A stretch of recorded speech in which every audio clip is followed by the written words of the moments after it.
What the latest is, we signed and contracted to do a rematch, and that's what it is right now. Do you know when it's going to be, when we can hear? I don't got no date right now, but I know that's the next fight that Terence Crawford. How long do you think it will be before we have some news about that? I don't know. It's still up in the air, given the male boxer, undisputed, in any division in the 4-belt era, and I honor, that, and if he was to come to me or activate his. I mean, it could happen. I mean, why not? If Crawford want to challenge himself to be great, let him try to be great.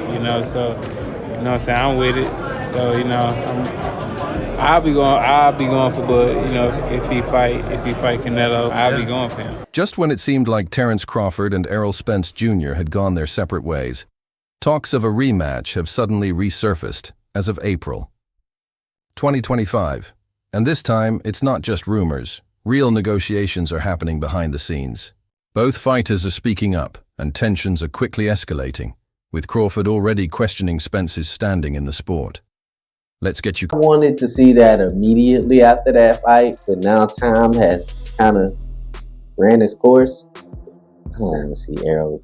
I just don't want to see Errol get done like that again. That's all. And I believe ErrolSpence is a generational talent, great fighter. Crawford and Spence have never been the kind to stay quiet, and now, as rematch talks get real, the heat is turning up fast.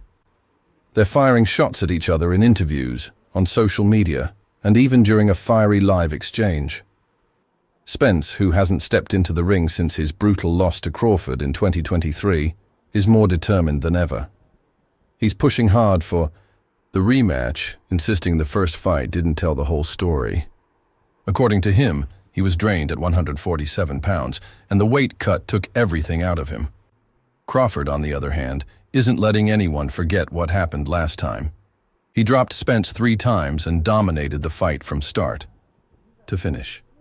You gonna knock my first? Because I don't want us personally. We talking about what we want to see. I don't want to see it because I know what it's gonna look like. The same as it looked last time. No, you don't. Yes, I do. ErrolSpence wasn't the same. What was wrong with him? He looked slow. He looked he looked sluggish. Why? I can't tell you. I wasn't in camp. At the division, he dominated for his entire career. All of a sudden, when it came time for this fight, he looked different. Why? I wasn't in camp with him. I can't tell you. I don't know if his body finally broke down from being at 147 for too long. Him, the outcome was crystal clear, but Spence isn't buying it. He's convinced that at 154 pounds, everything will be different. This entire rematch saga has been a roller coaster from the very start. Right after Crawford dismantled Spence in July 2023, Spence quickly exercised his rematch clause, determined to get another shot. But the contract was crystal clear. Unless either fighter submitted written notice that they couldn't make 147 pounds, the rematch would have to happen at welterweight again. Spence never officially filed that notice.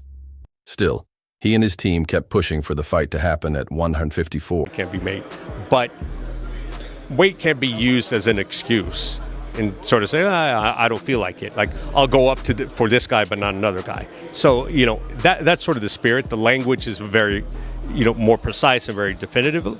But the concept is, out of fairness, is, let's not be selective. Crawford wasn't having it. After such a dominant win, he saw no reason to give Spence any kind of advantage, and that's where the standoff began. Then came Spence's health issues, which brought everything to a halt. Eye surgery, a long recovery, and growing doubts about whether he could ever return to his former self. While Spence was dealing with all of that, Crawford kept moving forward. He jumped up to 154 and claimed another title by defeating Israel. Question, I don't want your reaction. Is the ErrolSpence rematch on the table still, or? Nah. All right, we're gonna wrap this. I'm trying to tell you. Madrimov, shutting down any remaining talk of a rematch. When reporters asked him about facing Spence again, he barely acknowledged it. Nah, he said, dismissing the idea entirely. At that point, it looked like the rivalry was dead and buried. But now, the tide is shifting, fast. Crawford is no longer shutting the door completely. And Spence, he's turning up the... I truly believe that the fight would have went that way regardless, because stylistically, the fundamentals on that level, Crawford is just outclasses ErrolSpence in every single category. Pressure, calling Crawford out at every day. Opportunity. The boxing world is split. Some fans believe Spence deserves another shot, that the weight cut really did take a toll, and the version we saw in the ring that night wasn't the real Spence. Others say that's just an excuse. They believe he got exposed, and that a rematch would end the same way, no matter what weight class it. 54 or 47, but I'm sure he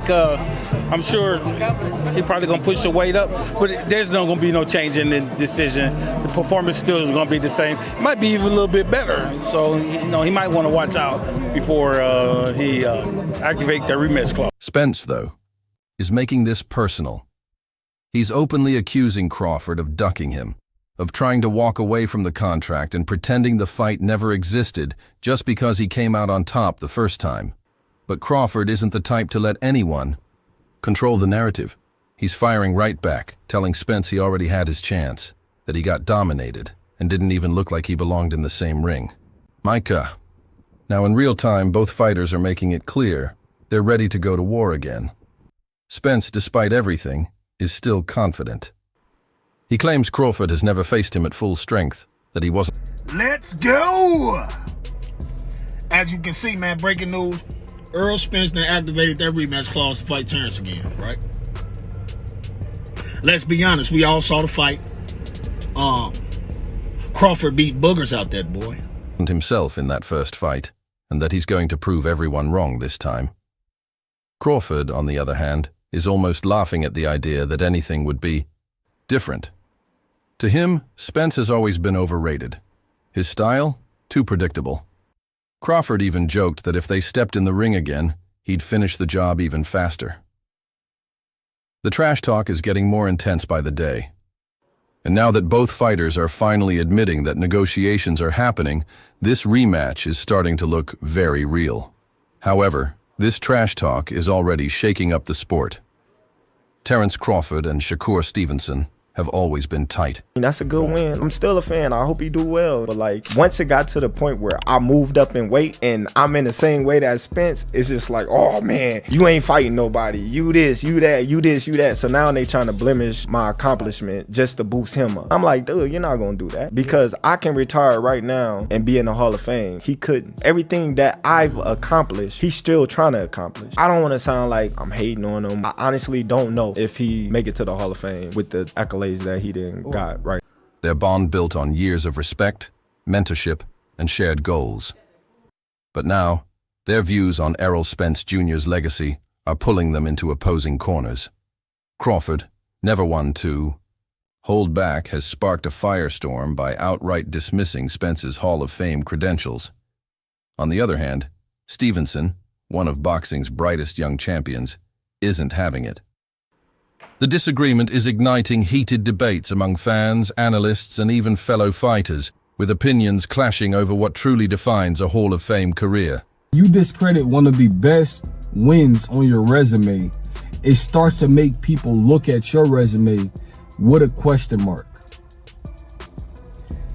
Terence Bud Crawford set this controversy in motion during an appearance on the Pound for Pound podcast with Kamaru Usman and Henry Cejudo. When the topic of Spence's legacy came up, he didn't hesitate to share his thoughts. In Crawford's view, Spence doesn't quite make the cut. His reasoning, Spence only fought in one division. While Crawford acknowledged Spence's accomplishments, unifying 3 welterweight titles and defeating top-tier opponents like Sean Porter, Danny Garcia, and Yordenis Ugas, he was firm in his belief that it wasn't enough. To Crawford, a Hall of Famer is someone who conquers multiple weight classes, builds an undeniable resume, and proves their greatness beyond just one division. That statement, in itself, has sent shockwaves through the entire boxing community. Crawford didn't just critique Spence's career, he effectively shut down any conversation about Terence went on Pound for Pound podcast and he said that ErrolSpence will not be a Hall of Famer. Can you just give me your thoughts on that? I disagree. You disagree? Why do you disagree? I feel as though Errol had a great career. If it wasn't for Bud, he would have been undisputed. So he went and got every belt one by one by one. I think he's a Hall of Famer. About Spence's place in boxing history, and that's why the backlash has been so fierce. Fans and experts are calling Crawford out for downplaying Spence's achievements. Some view it as unnecessary disrespect, while others believe Crawford is simply being honest. But the most surprising pushback didn't come from analysts or former fighters. It came from Shakur Stevenson, one of Crawford's closest friends, when I don't think Errol's run was long enough, no Diddy, to automatically put him in the Hall of Fame. He was a very good fighter. If there was a Hall of Very Good, he would be going into that. But Hall of Fame, no. If you were in charge of writing the Hall of Fame speech for Errol Spence, and I was in charge of writing a Hall of Fame speech for Bud Crawford, my Hall of Fame speech listing my credentials, listing my accolades for Bud Crawford would sound a lot better than your speech for Errol Spence, bro. Yeah, I don't think unifying and holding 3 titles automatically puts you in the Hall. Asked about Crawford's comments during an interview with Best Women's Boxing Show, Stevenson was quick to disagree. "I feel as though Errol had a great career," he said, standing firm in his stance. "If it wasn't for Bud, he would have been undisputed. So he went and got every belt, one by one. I think he's a Hall of Famer." His words cut through the narrative Crawford was pushing, offering a different perspective, one that acknowledged Spence's dominance before their fight and what could have been if Crawford hadn't been in his way. Yeah, he gave me that opportunity to fight him. It's only right that if that's what he want to do, I'll give it back to him. Outside of him, I was definitely looking for that Jamel Charlo fight, but they just stripped him for the WBO. So now it's going to be kind of hard, becoming a 3-weight world champion if he don't come back and fight Tim Tszyu and be successful after his fight with Canelo. Stevenson's stance highlights an ongoing struggle in the debate over what truly defines greatness in boxing. Do accomplishments across multiple divisions determine a fighter's legacy, or can ruling a single weight class be enough? Stevenson clearly believes Spence's dominance at 147 pounds is enough to earn Hall of Fame status, but Crawford isn't budging.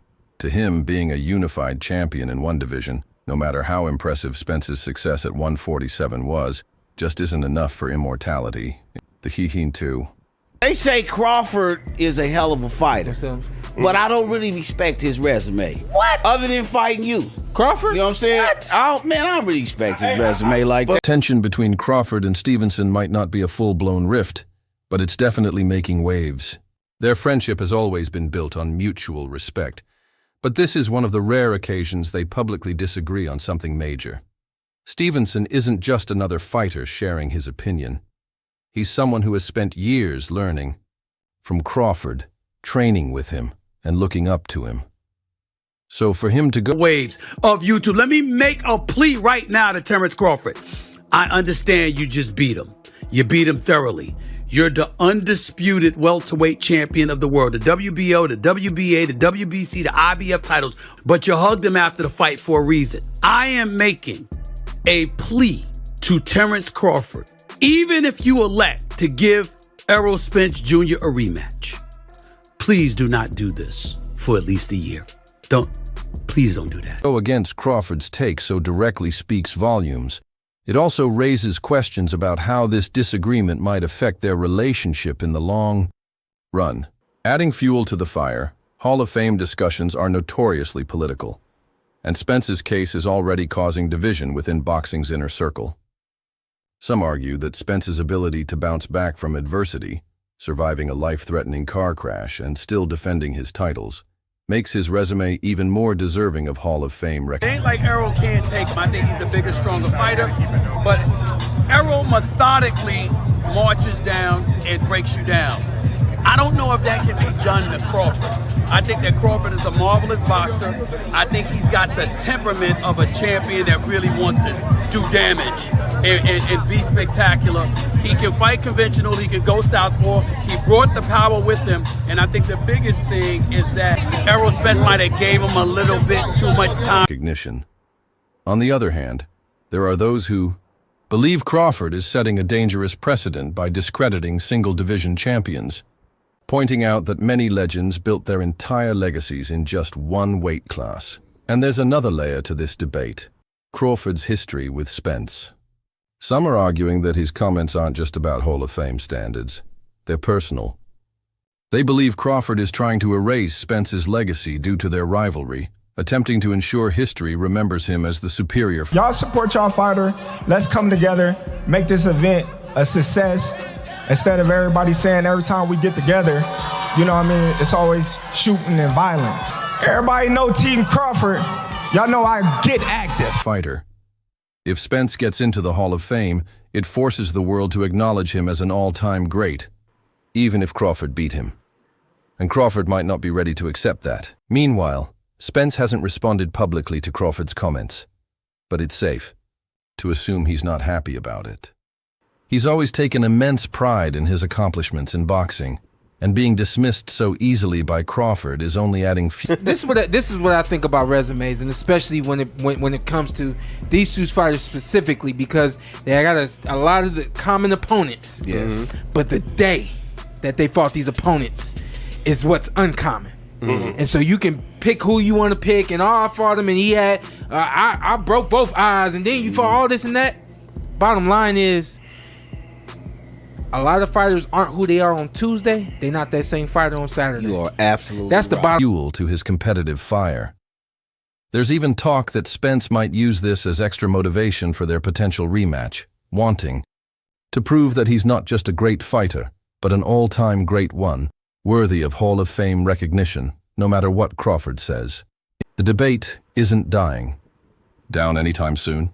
Fans, fighters, and analysts are all picking sides. Is Crawford speaking the truth, or is he letting his rivalry with Spence cloud his judgment? Is Stevenson right for standing up for Spence, or is he just being diplomatic? The boxing world is watching closely. And as the back and forth continues, one thing is certain. This isn't just about a Hall of Fame induction. It's about legacy, pride, and the never-ending... 154, because this is the legacy fight. He wants this for his legacy. Now, if you ask me, I think Terence Crawford's taking it to the stupid.